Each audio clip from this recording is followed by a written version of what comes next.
Hello everyone, welcome to the Daily Message. This is your daily reading for tomorrow, Monday, January 27th, 2020. Thank you for tuning in. Thank you for being here, getting the reading out just in time today. And even though it's not normally coming out this late, it's coming out at the right time, believe me. Do you know what the tarot card is for the first decan of Aquarius? It is the Five of Swords. So that means that from now until the 30th, we're going to be seeing a lot of that energy. If you don't know what the Five of Swords is, it is a card in the tarot deck. It's a minor arcana. I'll see if I can find it. Oh, there's the Seven of Swords. That would be the third decan of Aquarius. Let's just do a little lesson today. This is a Libra energy. I'm trying to find it. Five of Swords, Lord of Defeat, first decan of Aquarius. You may be seeing a lot of this card in your readings, and not just mine, but other people's, other tarot readers. If you do any research on decans, the Five of Swords has a purpose. There's a reason why this person is doing what they're doing. Here we go. Five of Swords. It's a certain type of karma.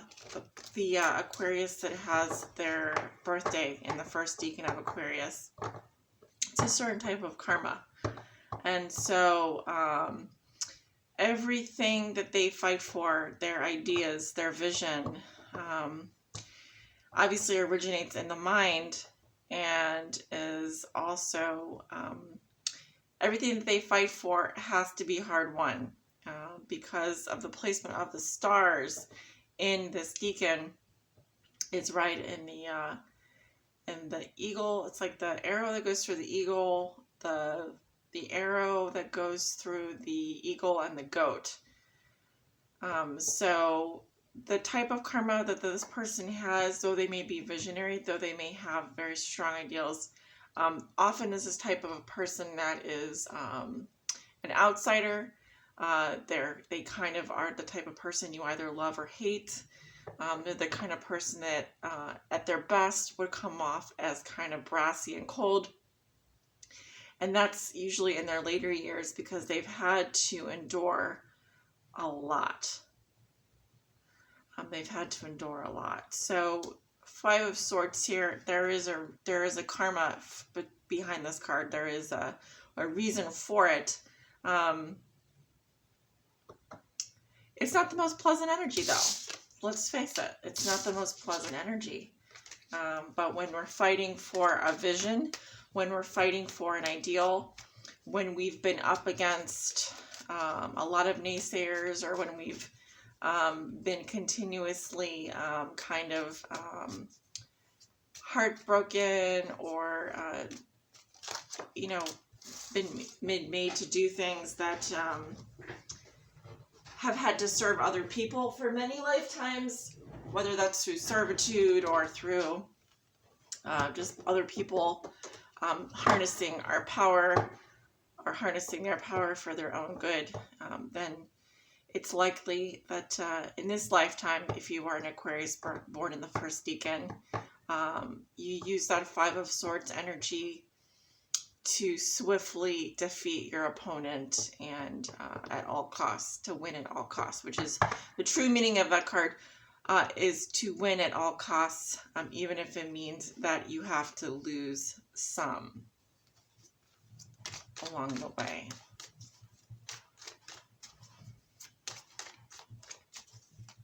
Spirit, what are the messages and energies you have for the collective for tomorrow, Monday, January 27th, 2020. This is the last reading in the series of 7 daily readings. I hope you enjoyed them. I'll call out the signs as I see them. This is a general reading. It may not resonate with everyone. For the most accurate reading with the most accurate outcome, I always mention, please come and get a private reading so I can tell you exactly what is appropriate for you to know. What is your fortune? What is your destiny? What is your fate? Not of the collective.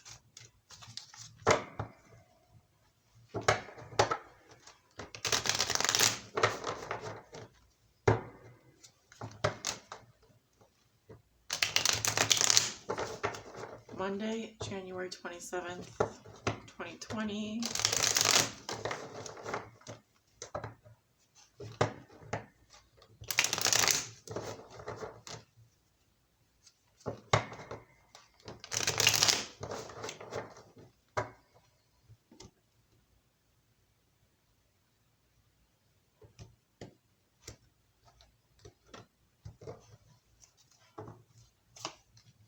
Temperance, upright. Ace of Swords reversed. Nine of Swords. Sag, Gemini energy. We also have Libra, Gemini, Aquarius. Bottom of the deck, we have the King of Pentacles in reverse. Earth sign energy, Virgo, Taurus, Capricorn. I may be reading for someone that has prominent Earth placements in Capricorn, prominent Earth placements in Virgo, prominent Earth placements in Taurus. Sun, Moon, or Rising. If you have major planets as well, that would be considered a prominent placement. So, Temperance, Ace of Swords, reverse, Nine of Swords. I see someone here who is trying to get something just right. Trying to maintain harmony.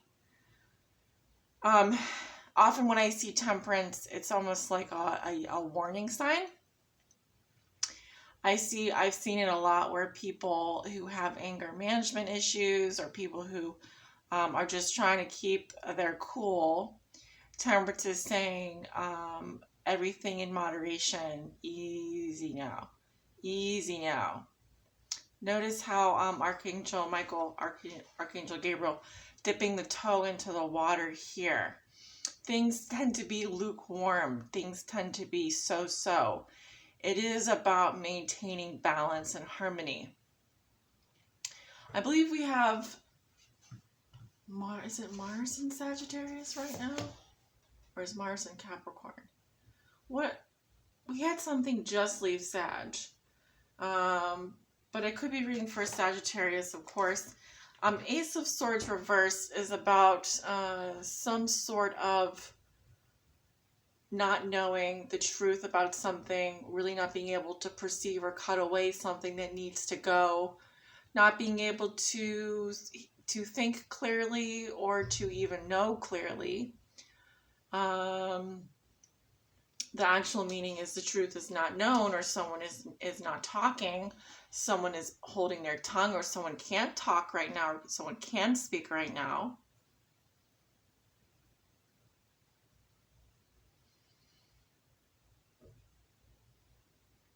I'm seeing a situation here where someone is choosing to remain silent in order to maintain peace. Nine of Swords, this is producing more anxiety though. In other words, someone is creating their own anxiety, creating their own problems by not talking, by not speaking up, by biting their tongue. I'm seeing someone here who could be a Libra as well, Libra rising, Libra moon, Libra sun with Sag placements. This could also be someone dealing with an earth sign. Whatever this is about, it may have to do with financial resources, money, business. The King of Pentacles in reverse is someone who's very possessive over their things. They tend to be a workaholic. This tends to be someone that does hold a grudge. Yes, in some situations, they can be seen as a serial cheater, a two-timer, someone who's untrustworthy, someone who's very greedy. I don't necessarily see what the motivation is here, but I just see someone who is not willing to open up and talk or speak up. They're causing a lot of their own, they're causing their own misfortune here, which they're causing their own anxiety. Every time they choose not to speak and hold the peace, they're creating another sword in the mind. So words not spoken are quickly transferred into the mind as things unsaid, things not said. So, like I said, I don't know why this person isn't talking, or why they're not speaking, or why they're choosing to stay in their head about whatever this is. I feel that it's a temporary solution, but also this could be someone who has strong Sag placements, like I said, Libra placements, Gemini, Virgo, Taurus, Capricorn, or because of a Virgo, Taurus, Capricorn.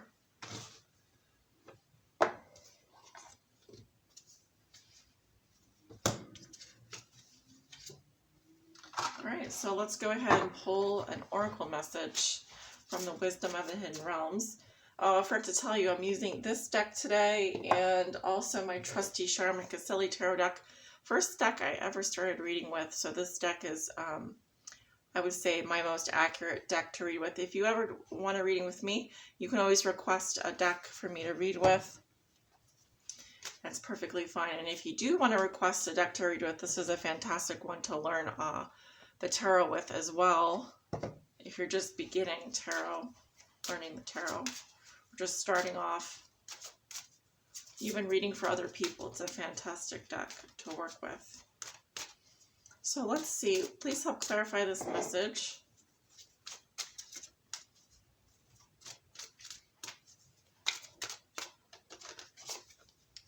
And we have the Ringmaster of Scrutiny. This is my Scorpio card. You may be a Scorpio or have strong Scorpio placements, or you could be on a Sag-Scorpio cusp. And the Ringmaster of Scrutiny is about discernment, clear vision, and details. Over here, the expression, God is in the details. The Ringmaster of Scrutiny is someone who really feels that the details matter. I am not seeing here someone that is using discernment, though. I'm not seeing someone here that has a clear vision or is focused on the details.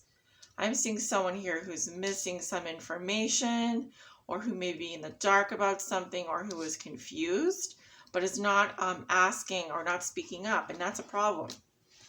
If we're not clear about something, if we don't know something, if we don't know all the facts, or if we're confused, what do we need to do? We need to ask for more information. We need to get clarity. Again, I don't know the motive behind why this person is doing this, or what the scenario is necessarily. For this particular person, for this particular energy, but I just know that it's better to speak up, it's better to ask than to spend your time worrying about it. I always like to tell people worrying is a very unproductive emotion. It really is. Think about it. Worrying is an unproductive emotion. It doesn't get us anywhere. It doesn't do anything for us in the long run. So the Ringmaster of Scrutiny, let's see, it says, is all about the details. Look closely and pay attention to the smallest elements of what's being presented to you on your path. It's in these details, not the broad strokes, that you'll find the breathtaking beauty and perfection in what you observe. This ally is on your side to point to the deeper meaning of what unfolds in your life. And he reminds you that every moment counts. Staying present in this perfect moment, observing the minute things, leads you to manifest your highest good and greatest desires. Grand gestures are for other times. It's the smallest acts that really count now. And then in the Challenger position, if I were reading this in reverse, he warns you to observe your situation with discernment and clarity. It's time to see the flaws in the foundations you and others have built under you. It also seems that you may be getting caught up in the details of your dream, when really it's time to leave them to the divine. Perhaps you're worrying about the past and the future too much, forgetting that the dream is decided in the now, or created in the now time. Often the Ringmaster of Scrutiny also brings a warning to read the fine print and watch for hidden agendas when you're involved with others. Don't worry.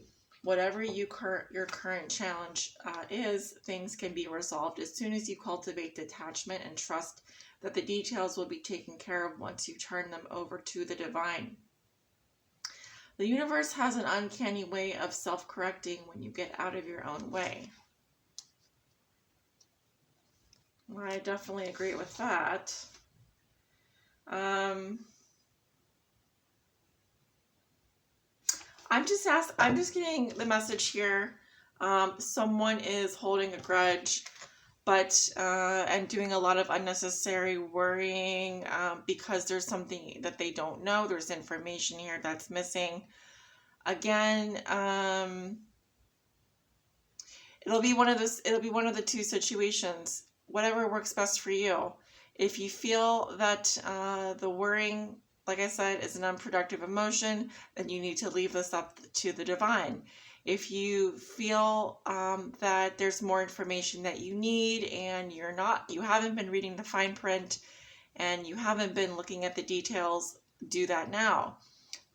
If you've already done that and you're still worried, it's time to let go and leave it up to the divine. However, if you're about to sign a contract, if you're about to go into something, and this is where you are right now, my advice to you is to read the fine print, pay attention to the details, watch out for other people's motives, go into things with as clear a mind as possible. We are in the Mercury retrograde shadow period right now. So of course, this will become increasingly important as we go through the first few weeks of February. So guys, that is your reading today. Thank you so much for watching. I hope you have a wonderful Monday, and I will talk to you soon. Bye.